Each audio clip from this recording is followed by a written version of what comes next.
Okay. Hi. Welcome on Gameplay Ability System in multiplayer games in Unreal Engine 4. I'm Damian. I'm a programmer at Darkpoint Games. I've been in game development for almost 10 years, which 7 years took me working on Unreal Engine 4. I've been working on such titles like Realboxing 2, Succubus, and currently I'm working on the game called Achilles Legends Untold. And today I want to talk about gameplay ability system, what it is, what does it do, and why is it so great for a multiplayer game. I will just go through the process of proper initialization and how to properly launch the abilities. And after that, we will come to some more juicy stuff like passing custom data from client to server and how to work with prediction. So first of all, maybe I will just ask how much of you has been working with gameplay ability system? Oh, I'm stressful right now because many people, but okay, just so everybody should be on the same page. Like gameplay ability system is a highly flexible framework for programmers and designers making gameplay. It's pretty good definition. It does absolutely nothing. So let's just say what can it do? It can encapsulate actions into one specific objects, like drinking potions, opening chests, reloading weapon, and it also controls which gameplay abilities can be executed. So, for example, you cannot start drinking potion when you are opening a chest, and you cannot open a chest when you are reloading weapon, etc. It also applies the changes to the character's attributes and gameplay tags, and it spawns any visual and audio effects while it's executed. And just for the sake of the example, let's take how could I implement drinking a heal potion to heal. And for that, I will describe the components of the gameplay ability system. One of the most core components are attributes, and they are simply representing the attributes of the character. And this is a structure that it's basically made by two floats, the current value and the base value. And it's just like that. The current value is a base value plus some kind of gameplay effects modifiers, and I will talk about modifiers later. And for our example, we will need health, which will describe the health of the character, and heal potions, which will describe the number of the heal potions we've got. After that, we've got gameplay effects with our objects that modify attributes. And we've got three types of gameplay effect. The instant effect, which is most like fire and forget. It will modify the base value. And we've got the duration effect and infinite effect, which we can add or remove. And these two types of gameplay effects will modify the gameplay effect modifiers in this equation. And for our example, we will need two gameplay effects. The heal, which will actually heal the character, and heal cost, which will describe the cost of the healing. And this is how it looks in Unreal Engine 4. We've got two gameplay effects. Both are the instant effects, which will modify the base value. The heal will add 50 points to the health attribute, and the heal cost will subtract 1 from heal potions attribute. And finally, we've got the gameplay ability, which encapsulates all of the ability logic, and it applies this gameplay effect to the player. And for our example, this ability will check if there are no blocking abilities. For example, for our ability, we will not allow to run it when we are dead or we are already healing. It will check the cost of this gameplay ability. It will run the montage in which he will just drink this potion, Then it will apply the gameplay effect and execute the gameplay queue, which is the container for any audiovisual effects. Gameplay ability also can run the so-called ability tasks, and ability tasks are the objects that can run any kind of latent actions, for example, playing an animation montage, because normally gameplay ability is the atomic action. It normally should run only in one frame. If you want anything that runs more in one frame, you have to implement ability task. And the gameplay queue, which is the container for audiovisual effects. It basically runs any audio or spawns or removes the particle emitters. And just like on this graph, we've got gameplay ability, which rules them all. It can run ability tasks, gameplay queues. It can apply gameplay effects, and gameplay effects modifies attributes. And this is how the gameplay ability looks like. It activates, commits this ability. The commit ability node just checks if we've got enough of potions. It consumes them. And if everything is all right, it plays montage. And after it plays montage, it apply gameplay effect, then execute gameplay queue. And at the end, it ends the ability. I know this is just a simplified version, but it's just a good example how it works. There can be also more extra steps, like we can clamp the health to the maximum health. We can prevent from healing if the character already has the maximum amount of health. And there's also a lot of stuff. The system is very flexible. There are a lot of virtual functions that can be overridden. And at this point, you might be thinking that, hey, this is pretty overcomplicated to just implement a drinking potion to get healed. And to be honest, we've been feeling the same way. While we've been trying to learn, it took several months, and there were many times we've been just thinking, screw this, remove this, we will implement everything by ourselves. But then, let's talk about multiplayer. Unreal Engine 4 has basically 3 basic components for a multiplayer: the properties replication, remote procedure calls, and character movement component. Anything else that you want to implement with Unreal Engine, you have to use 3, or in most cases 2 of them. So if you want to implement drinking the heal potion to increase your health, you just have to do all the dance checks, etc. And here we've got the gas, the gameplay ability system, which allows us to write the abilities replication.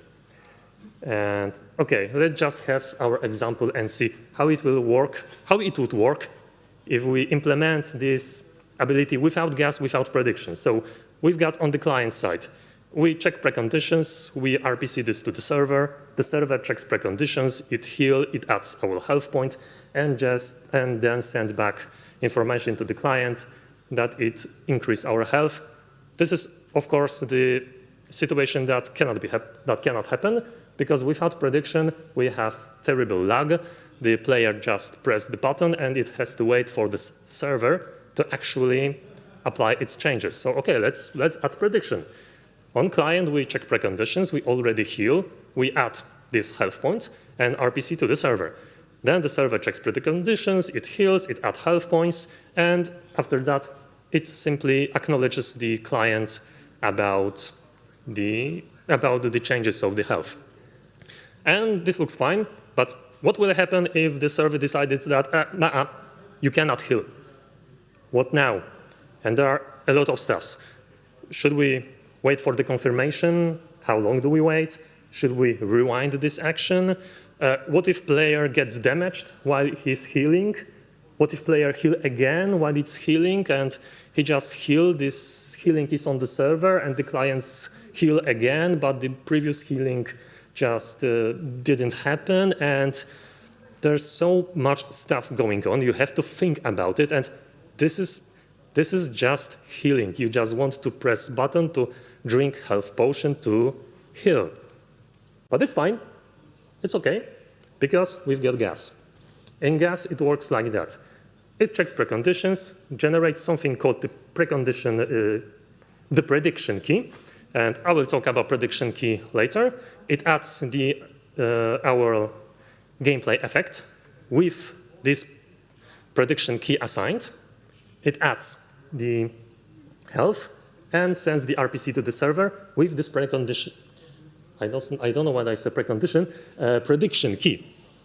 And then on server, it checks preconditions, it adds heal with this prediction key, and just sends this prediction key back to the client that's saying, OK, it's fine. And if the server decides that you cannot heal, the gameplay effect failed, it just sends the information to the client that the given prediction key has been rejected. And then client knows that he has to remove this effect from the client, and it just removes the previously added health points. And this system works perfectly for everything that we've been using in our example. So the gameplay ability activation, the playing montage, the applying gameplay effects and spawning gameplay cues, everything is replicated with the client-side prediction out of the box. You create the gameplay ability, and it doesn't matter. You can run it on server, you can run it on client. It just works. And basically, gas is built with replication in mind, and it has been created for Paragon. I'm almost certainly sure it works in Fortnite right now, so it's pretty okay. I have a confirmation about that.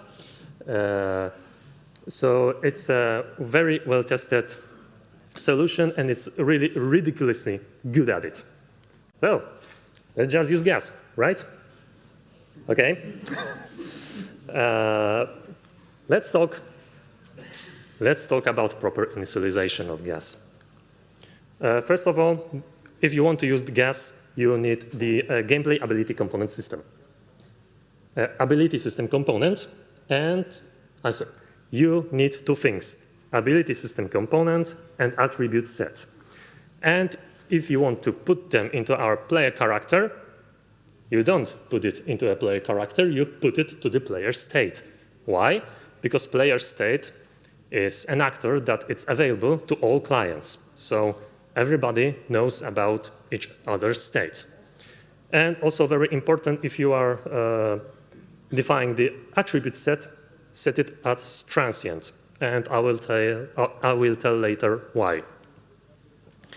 So basically, the initialization is pretty simple. You have to create ability system component and attribute set in constructor. You have to do this in constructor, otherwise it won't work. You have to set it as replicated. You set the replication mode as mixed. You need to do this so you will get the best performance in network bandwidth. And you have to increase the net update frequency because the player state's update frequency, the default one, is pretty low. And because, as you can see, the attribute set is constructed here in a constructor. And the attribute set is not a component, it's just an object. And basically creating the objects inside of the actor constructor is a very bad idea, because if you decided to duplicate a blueprint which inherits from it, because this is in constructor, it is serialized, and it will just copy all of the changes that happened even during the gameplay to the new duplicated object. It's creating a lot of mess. This is why the attribute set should be set as transient. So it won't, if you set something as transient, it will not serialize. And then you have to run the init ability actor info. And to init it, you need two things. First one is the owner, which is the object that created the component. In this situation, this is our player state. And you need an avatar, which is the component which is the actor that this component controls. And at this point, in this situation, this is the player character. Also, this is a pretty good place to check to initialize anything that's related to the player character and player controller. Do not do this in begin play, because in player characters begin play, you have no guarantee that there's player controller, and in player controller's begin play, you have no guarantee that there's player character. And also you have no guarantee that both of them are connected. The worst thing is that when you test your game in the editor, it will probably work, but when you run this in a standalone, the standalone has pretty different ways of initializing stuff. So do not this in begin play, do any character and controller initialization here. And when I say here, I mean that in possessed by, which should be run on the server, and in on-rep player state, which should run on client.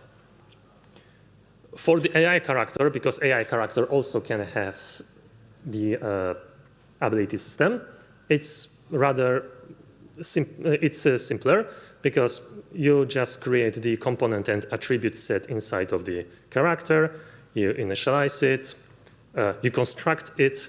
The only difference is that you should set the replication mode to minimal, once again, to get the best network bandwidth performance. And you just initialize the ability actor info in begin play. And at this moment, in this situation, the owner and the actor is the same, which is this character.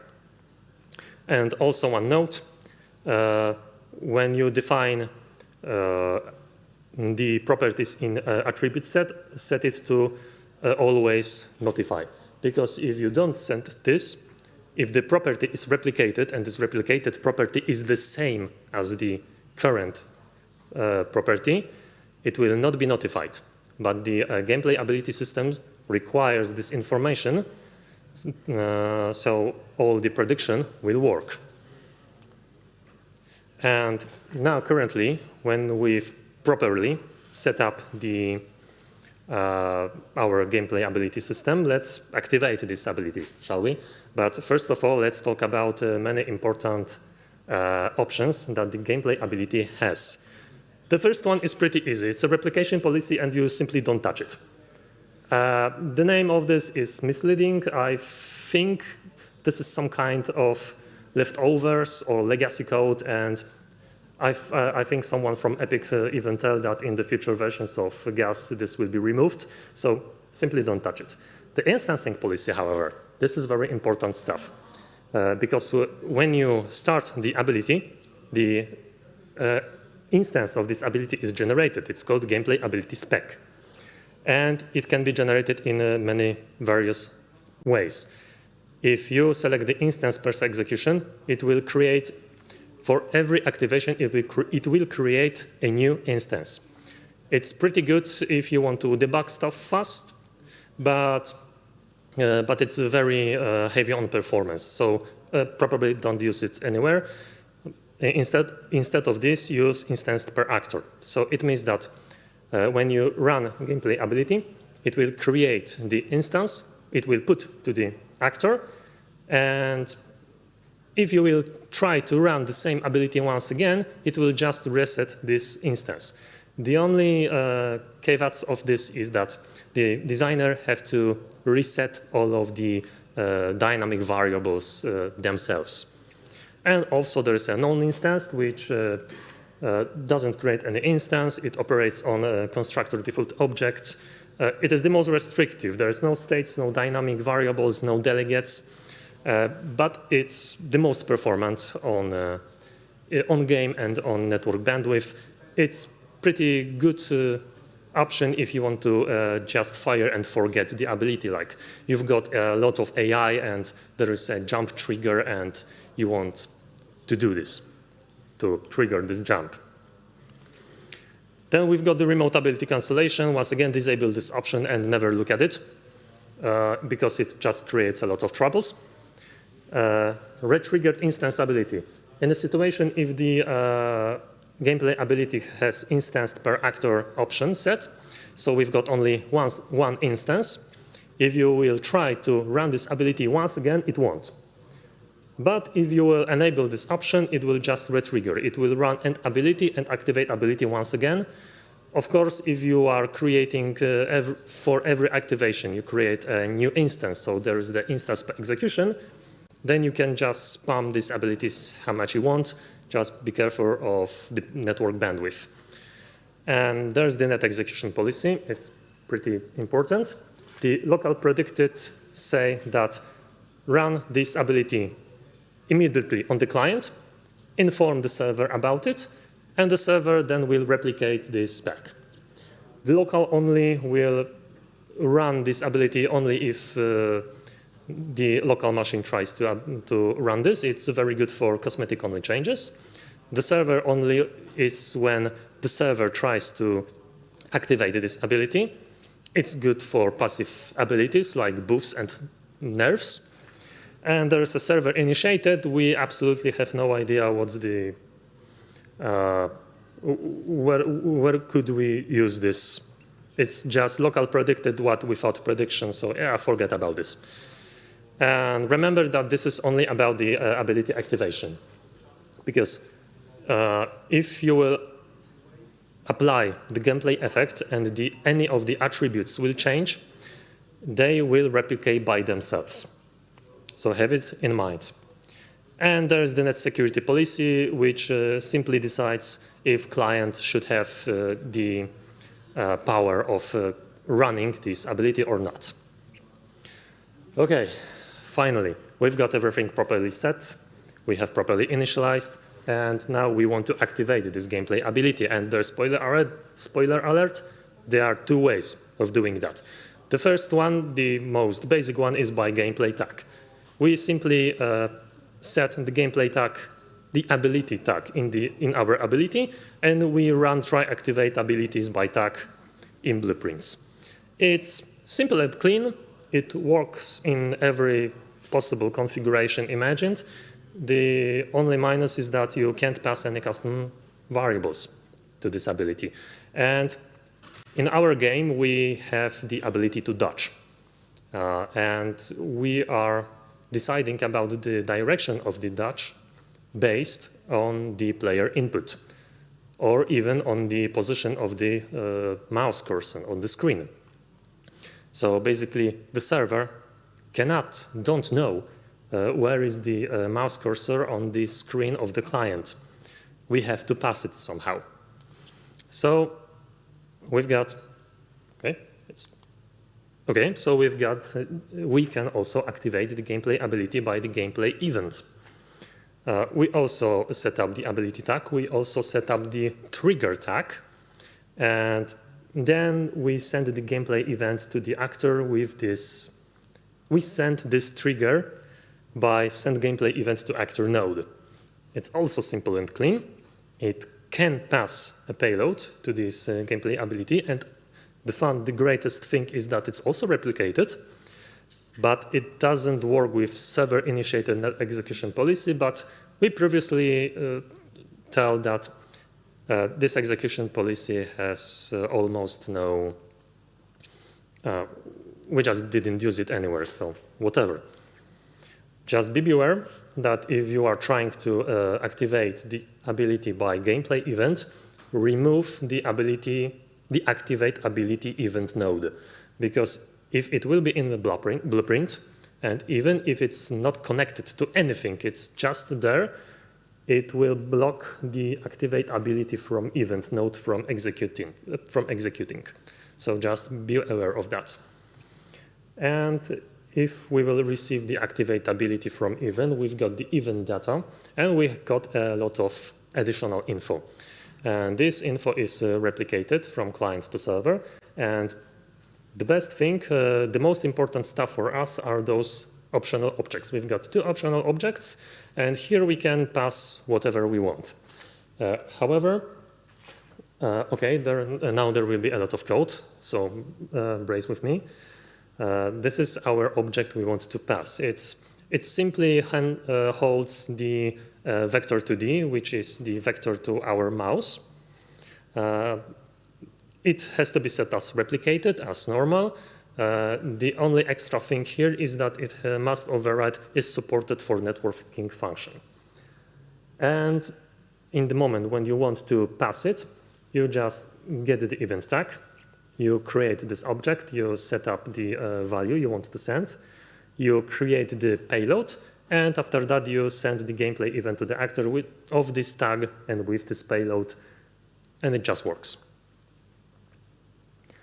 And in the end, I wanted to tell you about working with prediction, because prediction is something very important when you are working with multiplayer game and also with gas. It works under the hood. And most of the times you don't have to think about it. But it's also important to know how it works. So the prediction in gas works based on the two things. The one is a prediction key, which basically is a very complicated ID. And the scoped prediction window, which is the scoped window during which this prediction key is valid. Here we've got some very simple ability, which is activated. It adds some gameplay queue, it adds gameplay effect, and it ends.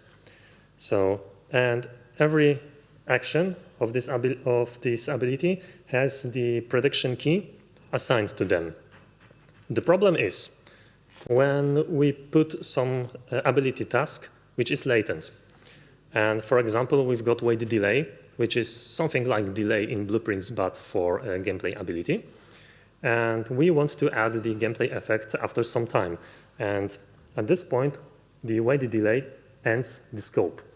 And the add gameplay event and add gameplay effect doesn't have the prediction key. And there are two problems with that. The first problem is that we apply our effect on client, then it is sent to the server. The server decided that, no, we can't. And at this point, client doesn't know about that. So we have this desynchronization. The worst thing that can happen is that we send the gameplay event to the server. The worst thing is that the gameplay effect can be applied on the client. Then it can be sent to the server. The server say, OK. And now the server replicates it back to the client. And currently, the client has two same gameplay effects stacked on each other. So there is also this synchronization. It creates pretty mess, and yeah, oh no. But there is a solution for that, and the solution is a sync point. The sync point is basically a waitnet sync node with only server wait option. It creates a new scope prediction window, and the server must wait for the callback from the client. So basically, we tell the server to wait for any signal from the client so they can synchronize with each other. So so basically the client will be ahead of the server, so the client can predict the stuff that can happen on the server.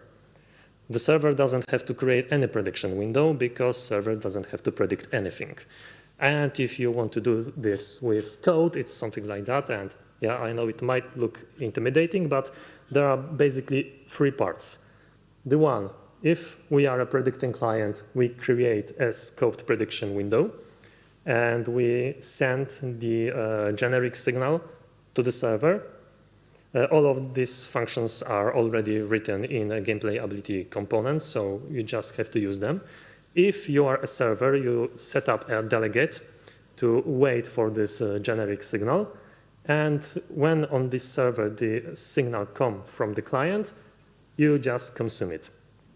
And thanks to that, we've got another prediction key, which has been created based on the previous prediction key. We have new prediction window. And at this point, this whole ability can be predicted, can be rolled back, and it should work perfectly just like that. You can create as many prediction windows as you want. Just have in mind that when you use that, the server must wait for the information from the client. It usually doesn't matter, but have it in mind. There is the rule that you should predict the only things that you can get away with. So like damage or death are not recommended to predict because it will look like that, oh no, I died, and suddenly server decides, no, you didn't die, and now I just stand up. And there's that annoying rubber banding. The death and damage, in my opinion, should be launched directly on the server, not on the client, and not be predicted. And also there are so few gameplay tasks that has this code prediction window already built in. So if you are using any of these gameplay tasks, you don't have to create another prediction window with sync points. And if you want to implement any new ability task, you sometimes want to know if the prediction key has been rejected, and you can do this by binding this. You can bind the function to this proper delegate. And you can also check how the play montage function works in gameplay ability system, because gameplay ability system is open source. You can read the code as you wish. And the play montage is implemented with the prediction key rejection. If the prediction key is rejected, it just stops playing montage. But it's very good to just read how these binding delegates work. There is also important stuff to tell what is not predicted currently in gameplay ability system. The gameplay effect removal is not predicted. If you want to predict this, the way to mitigate this problem is to create a new gameplay effect, which has the opposite effect of that one, apply it, and then remove both of them. Also, gameplay effect execution calculations are not predicted, and these are the functions that you can write, and they allow you to modify attributes in any way you want. It's completely customizable. It's completely 100% flexible, but because of that, the gas cannot predict it. Also, what is not replicated, the gameplay abilities activation owner tags are not replicated, and these are the tags that are added to the actor when the gameplay ability is activated. The better way to add new tags is to just create the gameplay effect that does it. And the wait gameplay event ability task is also not replicated, so just remember to use it on server only and local only abilities. And this is the time for a quick wrap-up. Gas is a very powerful tool, yet it is extremely difficult to learn. I could say that the learning curve is much higher than even learning the Unreal Engine for itself, but it really solves any kind of problems when you are implementing the abilities that must be replicated through network. It's really, if you know how to use it, you just create abilities, you launch this, and it works on client, on server, on everything. When you are creating the ability component system, you should put it into a player state, not a player character. Also, when you are creating the attribute set, make sure to set it as transient. You should keep gameplay abilities as atomic as possible. Always keep an eye on the prediction window, because if the prediction scope will be broken, it can create any unexpected problems. And also, if you want to create any latent actions, use ability tasks. Once again, do not touch replication policy. It's very tempting, but it just doesn't do anything. And in 99% of situations, you will probably use instance per actor local predicted gameplay abilities. Test it outside the editor often. Just like I said, the player character and player controller initialization has different order in editor and in standalone games, so have it in mind. And there is also a very good practice to test your game with net package lag, which will simulate the network lag. Because if you are testing it in editor with absolutely zero lag, of course, everything will work perfectly.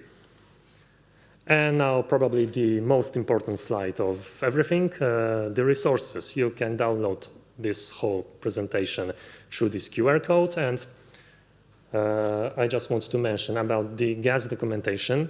And this is not the Epic's official documentation, but this is a GitHub project that it's created by the guy who just know very perfectly how does it work.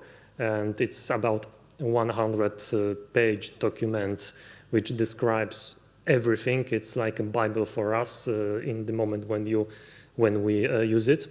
There's the Epic Games Action RPG, which is a project which is a very great example of how to use gameplay ability system. It also has some extra stuff like additional functions written on top of the system. They have also pretty nice and well-made inventory system if you want to check how could it be made.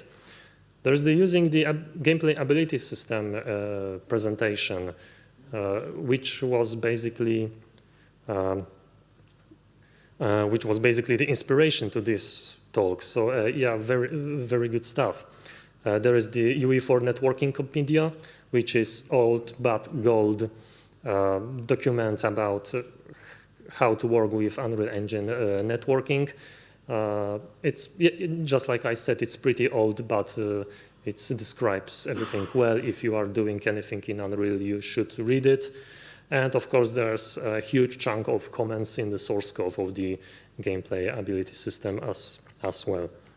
And from myself, this is everything. Thanks for watching.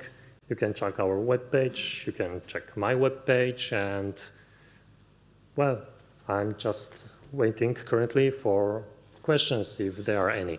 Thank you very much.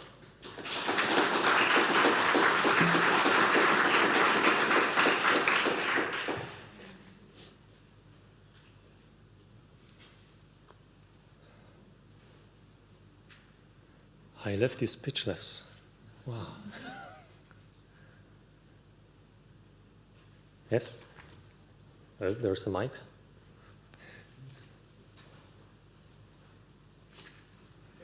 thank you for this talk. And I'm asking about a good balance because you present gas as a good solution, but with the learning curve. And on the other side, we have a scope of the project. Better. Okay. And on the other side, we have a scope of the project.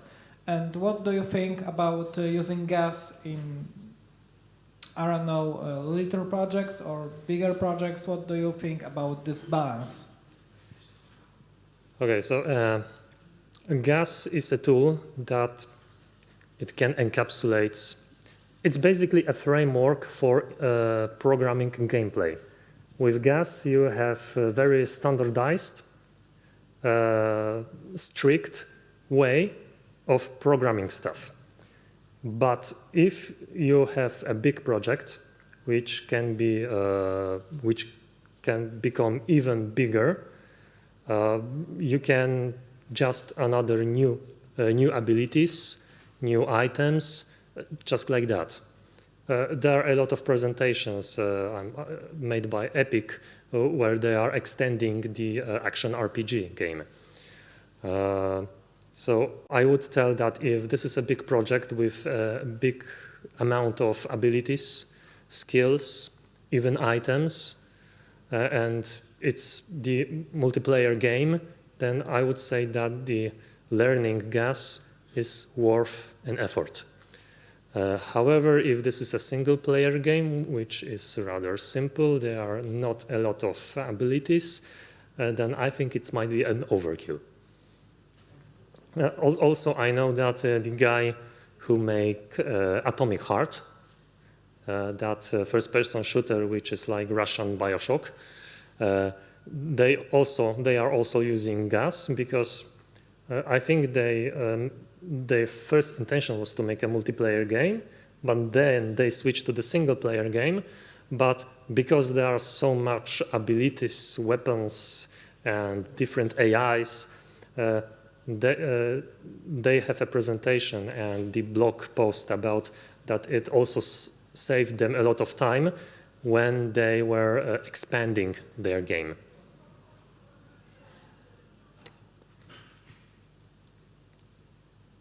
Of course, I will be there outside if you want to talk, but okay, on slide or nothing. So once again, thank you for your patience. Thank you for not falling asleep. Bye.